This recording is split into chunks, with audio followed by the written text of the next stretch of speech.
Character is one of the most important components of creative writing and the core component of storytelling. After all, we don't read stories just to see something happen. We read them to see someone do something. So without character, story has no starting point. The question is, how do you come up with compelling characters?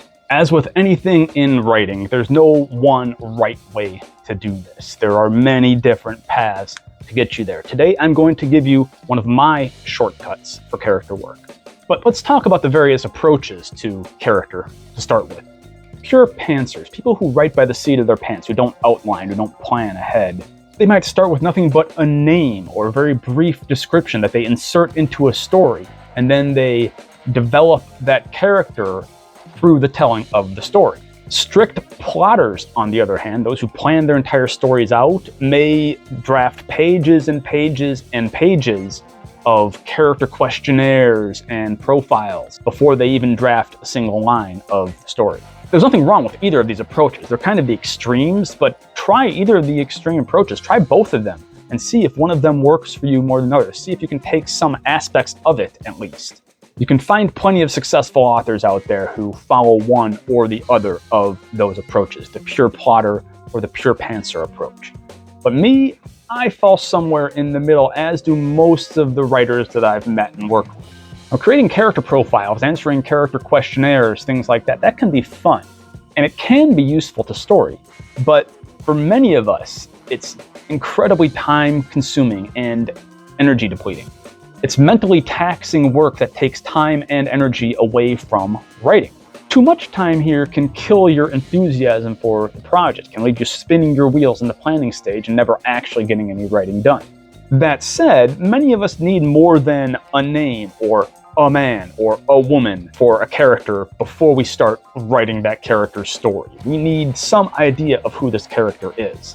If we don't know anything important about our characters before we start drafting, then we are going to hit the writer's block wall within a few pages, and we're going to keep hitting it throughout the drafting process. It's going to make the entire drafting process incredibly slow and frustrating, and you're much more likely to go off the rails if you don't know your character. If you have no idea about who your character is, you're going to have a real hard time trying to develop consistency in a character like that. There are some writers who can do it. Stephen King writes a lot like this, but most of us aren't Stephen King. This flying by the seat of the pants thing can also kill your enthusiasm for the project and prevent you from ever finishing your draft because you have no idea where it's going or how to finish it. You don't even know your characters. So here's my process for character development prior to starting to write. And I continue to do this while I'm writing. I continue to plan while I write and adjust my plans as I go. But once I'm writing, I'm primarily in drafting mode, so I try to get a lot of the planning done earlier on. So I usually jot down character notes for my protagonist and often my antagonist, and sometimes extraneous characters, while I'm developing my story concept and working it into a log line and seeing if I can create an outline from it and possibly make it into a story. If you want to see where this development process starts, look at my video on log lines. One mistake I see a lot of writers making in their character work is that they develop a lot of these superficial aspects of the character without getting at what makes the character really tick. Now, sure, it is good to know how your character looks and sounds, and you definitely want to know something about her background, about what made her who she is. But none of that is the most vital information.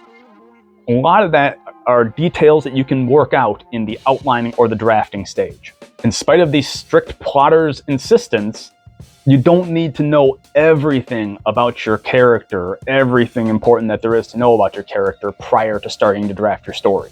You just need to know the crucial bits of the character that are intertwined with the story's engine, that is, its central conflict.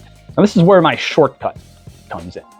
It basically involves a one-sentence description of a character that ties that character into the story concept or logline. Now, a logline, or a high-concept view of a story, ideally gives us 5 elements. Again, see my video on this. But just to quickly sum them up, you need a character, you need a character's want or desire, that goal the character will pursue. You need an obstacle, what's going to stop the character, what's going to prevent the character from getting that goal, what's going to be in the way. You need stakes. What's the character stand to lose if they don't get their goal? And then ideally, you have a ticking time clock. What is it that makes this an urgent situation? Why does the character need to get this done now? What might happen otherwise? What kind of goes into the stakes? How does the time clock tie in to force the character's hand here? So our character description line is going to answer a few of these questions for us, and it's also going to help us to begin the development of the character's arc. By the way, I'm focused on the protagonists here, but the truth is I use a similar process to this for all of my major characters. So what do we need to know about this character? First, you need a name. And I recommend strongly that you always name your characters early on in the storytelling process because it helps to individualize them to you. It helps them to start to come alive as real people, real characters for you. If it's just a guy or a girl, they're not going to be concrete in your mind yet. And so you're not going to be able to really tell a specific story about them until you've specified them. So start up with naming them. You can always change the name later. It's kind of like a working title. Your names are not set in stone, neither is your title, right? So you got a character name. Second, you need a desire, a want, a goal, a primary objective that motivates this character. What do they really want above all else? So our description, I'm giving you kind of a frame statement to fill in here. Our description starts with name, wants, X. And X can be true love, it could be revenge, it could be wealth and status, it could be to be somebody else, right? It could be death, possibly, some dark stories like that. Could simply be social approval or just to get the guy or the girl, whatever it happens to be. Third, you're going to want a brief description of the character here. A brief description that just tells us a little something about him, her, or it, right? You can start with just the species and or gender of the character. Jane is a woman who wants freedom. Jane is a space alien who wants freedom. Jane is a space alien slave who wants freedom. Notice how I'm developing it here, right? Jane is a female space alien slave who wants freedom. Okay, so now I've got Jane is a 21-year-old female space alien slave who wants freedom and solitude. Okay, so now I've developed it. Now I've built up on that. I've built up on that concept. Okay, so I've got a little clearer picture of who the character is, right? So adding that descriptive adjective, adding that character's age, any other things that might be relevant to a character. Sometimes race and ethnicity are relevant. Sometimes certain handicaps might be relevant. Whatever it is that makes that character unique or different, it's the time to start thinking about it. So our developed frame statement now for you to fill in. Name is a blank year-old adjective noun who wants X. Okay, so you got to fill in those words for us. What's the name? How old is he, she, they, it? And then give us a little bit of a description. Adjective and a noun. So the noun doesn't necessarily have to state gender. It could be anything else like that. It could be a 34-year-old high school teacher. It could be a 23-year-old would-be cook or something like that, right? You can do whatever description you want for this part. Tangent, the basic idea for this character as desire exercise, this frame statement, comes from Janet Burroway's imaginative writing, which was one of the textbooks that I used back in graduate school.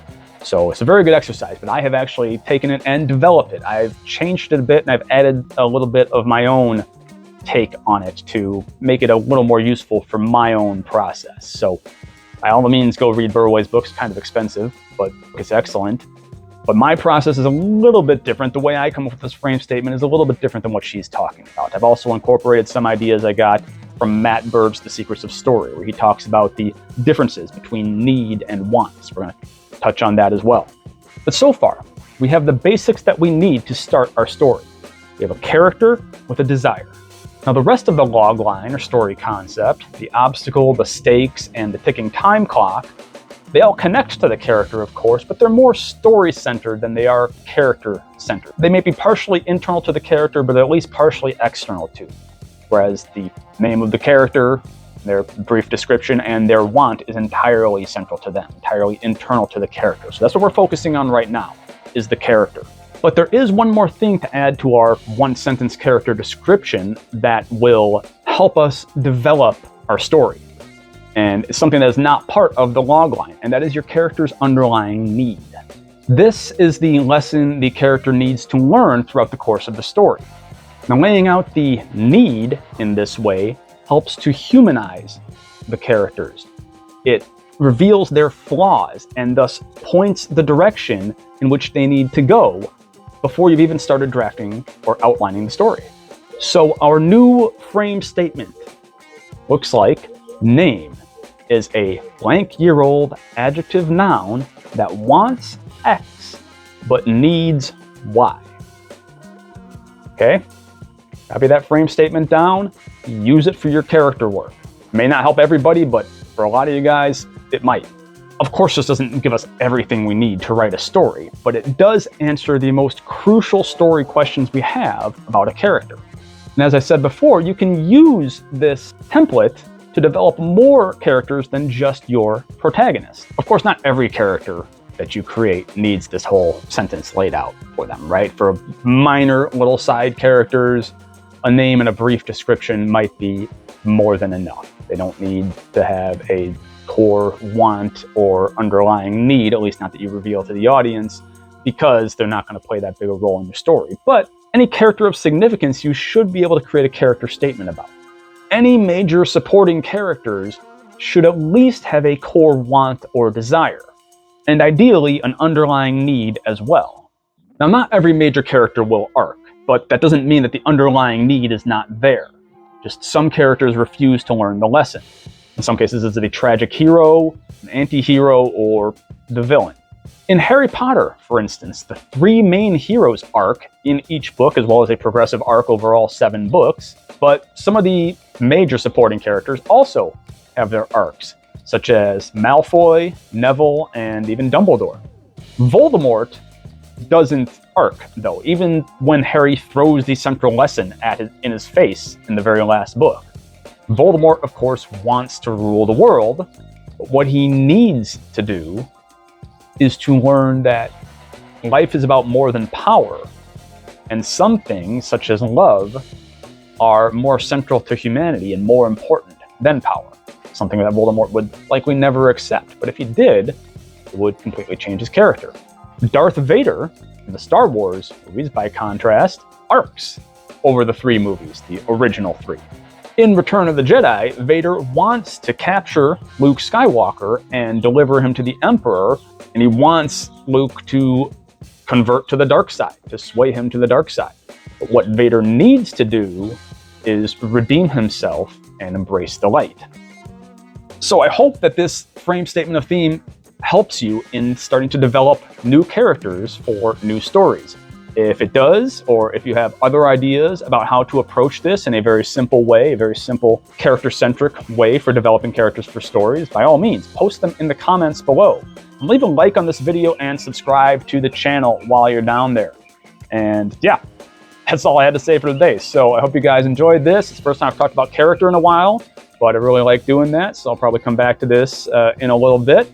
But leave me your comments, and I will talk to you next time. Until then, good luck and good writing.